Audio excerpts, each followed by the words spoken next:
Assalamu alaikum wa rahmatullahi wa barakatuh.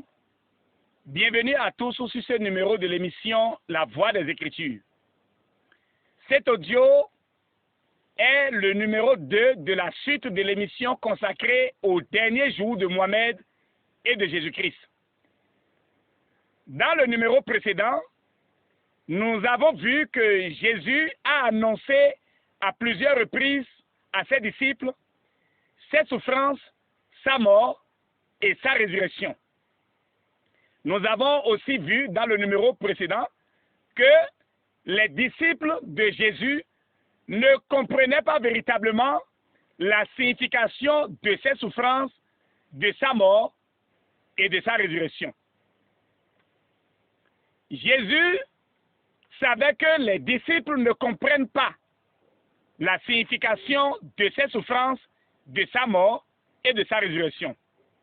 Alors, la nuit même où il fut livré, pendant qu'ils étaient à table, il va prendre le repas du soir pour le leur illustrer de façon claire.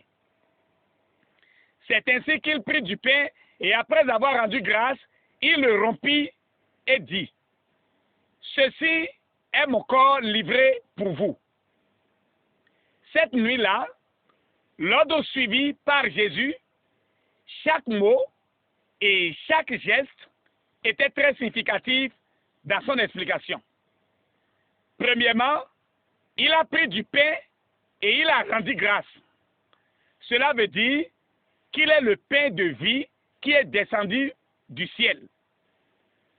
Jean chapitre 6, le verset 33, le verset 35, le verset 48 et le verset 51. Et c'est Dieu qui a donné ce pain aux hommes. C'est pourquoi il a d'abord rendu grâce à Dieu pour ce pain qui est descendu du ciel. Ensuite, il le rompit. Cela veut dire que le pain sera flagellé, brisé, fracassé. Puis, il dit, prenez et mangez-en tous, ceci est mon corps livré pour vous. C'est-à-dire, de la façon dont ce pain est rompu, cassé, brisé, ainsi son corps va souffrir à cause de ses disciples. Ensuite, il prit la coupe remplie de vin et il rendit à nouveau grâce et la leur donna et dit, prenez et buvez-en tous. Ceci est mon sang, le sang de l'alliance qui est répandu pour plusieurs pour la rémission des péchés. Donc, il explique qu'après la flagellation de son corps, il versera son sang. Mais la raison pour laquelle son sang sera versé est que ce sang servira à l'inauguration de la nouvelle alliance pour la rémission des péchés. Matthieu chapitre 26, le verset 26 à 28. Marc chapitre 14, le verset 22 à 24. Luc chapitre 22, le verset 19 à 20. Donc, nous voyons que non seulement Jésus a prophétisé sur ses souffrances, sa mort et sa résurrection, mais il explique leur signification à ses disciples. Voyons maintenant comment chacun rapporte le déroulement des événements depuis l'arrestation de Jésus jusqu'à sa résurrection. Quand on lit les 4 évangiles, on constate que chacun avait son propre style de narration. On constate aussi que l'un fait mention d'un petit détail qui a probablement échappé à l'autre. C'est donc la preuve tangible qu'ils ne se sont pas concertés pour inventer ensemble une histoire commune. C'est des êtres humains différents, avec des émotions et des sentiments différents qui rendent témoignage d'un événement qu'ils ont vu. Dans leur récit, chacun met l'accent sur ce qui a marqué ses émotions et ses sentiments. Et il est impossible, dans ce cas, que ce qui frappe mes sentiments et mes émotions soient la même chose que ce qui a retenu l'attention de l'autre. Mais il est une chose certaine qu'aucun d'eux ne pouvait oublier, ce sont les souffrances, la mort et la résurrection de Jésus. Ainsi, Matthieu atteste son arrestation et ses souffrances dans Matthieu chapitre 26, le verset 47 à 56, Matthieu 27, le verset 1 à 31. Marc en parle dans Marc chapitre 14, le verset 43 à 52, dans Marc chapitre 15, le verset 1 à 20. Luc le dit dans Luc 22, verset 47 à 53, Luc 23, verset 1 à 32. Jean aussi en parle dans son évangile, dans Jean chapitre 18, le verset 1 à 40, Jean chapitre 19, verset 15. Après ces souffrances, chacun d'eux évoque sa crucifixion et mentionne qu'il fut crucifié avec 2 voleurs. Matthieu 27, verset 32 à 66. Marc 15, verset 21 à 45.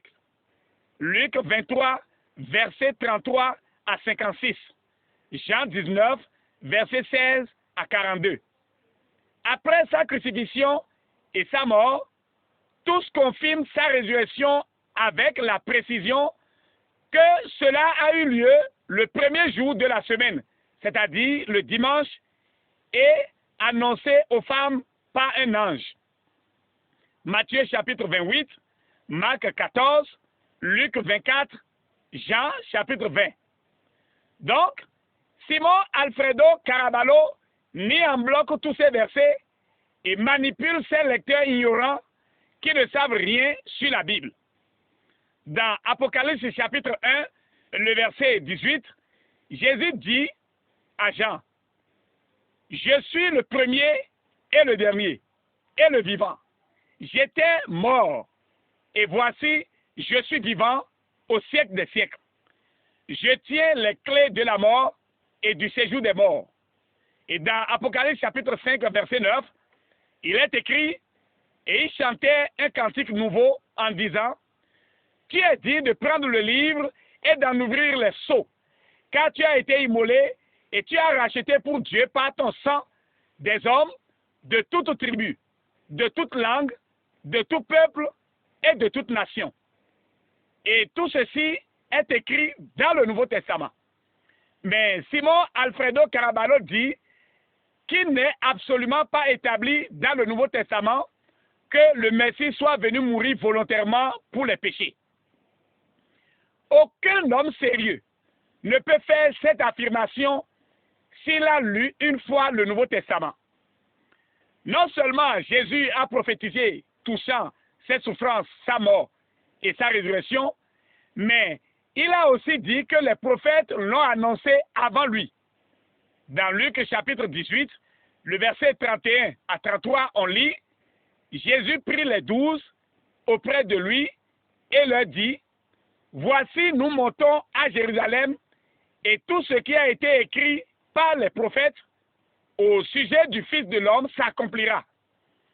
Car il sera livré aux païens, on se moquera de lui, on l'outragera, on crachera sur lui, et après l'avoir battu de verge, on le fera mourir, et le 3e jour, il ressuscitera. » Voyons alors un peu comment les écrits des prophètes en parlent. Tout d'abord, après la résurrection, il est écrit dans le livre de Luc que Jésus s'est servi des écrits de Moïse et de tous les prophètes pour leur expliquer ce qui le concerne. Luc chapitre 24, le verset 25 à 27.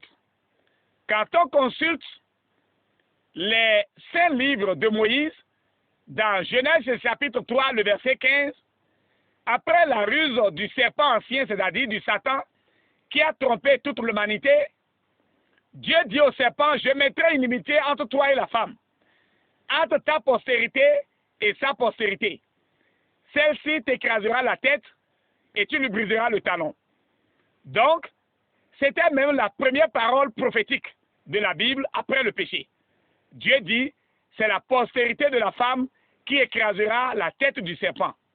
Et il ajoute que le serpent lui blessera le talon. Il convient de souligner que Dieu n'a pas dit la postérité de l'homme, ni la postérité de l'homme et de la femme, mais la postérité de la femme. Donc, celui qui écrasera la tête du serpent doit venir seulement par la femme. C'est pourquoi la Bible dit, dans Galates chapitre 4, le verset 4, « Mais lorsque les temps ont été accomplis, Dieu a envoyé son Fils, né d'une femme, né sous la loi. Mais écraser la tête du serpent doit lui coûter des meurtrissures. C'est pourquoi dans Genèse chapitre 3, le verset 15, Dieu dit, le serpent lui blessera le talon.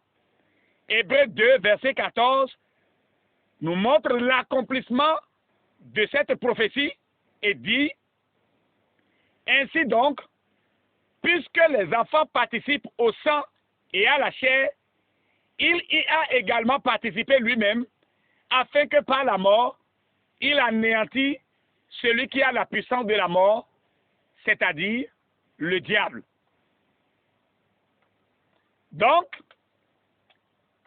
nous voyons clairement que non seulement Jésus a prophétisé touchant ses souffrances, sa mort et sa résurrection, mais il a également expliqué aux disciples sa signification. Et il a aussi prouvé que les prophètes qui l'ont précédé ont prophétisé touchant sa mort, sa souffrance et sa résurrection.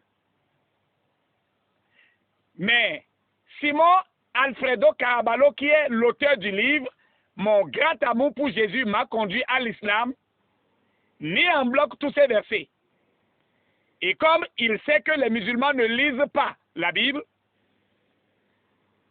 il raconte tout ce qu'il veut dans ses livres. Et c'est ce livre qui est aujourd'hui un livre de référence et de témoignage. Un livre de culture pour les imams, et ils tirent leurs arguments de ce livre. Nous voulons exhorter tout homme sérieux qui ne veut pas jouer avec son salut, de vérifier les informations par lui-même dans la Bible et dans le Coran. Car le livre de foi des chrétiens, c'est bien la Bible. Shalom.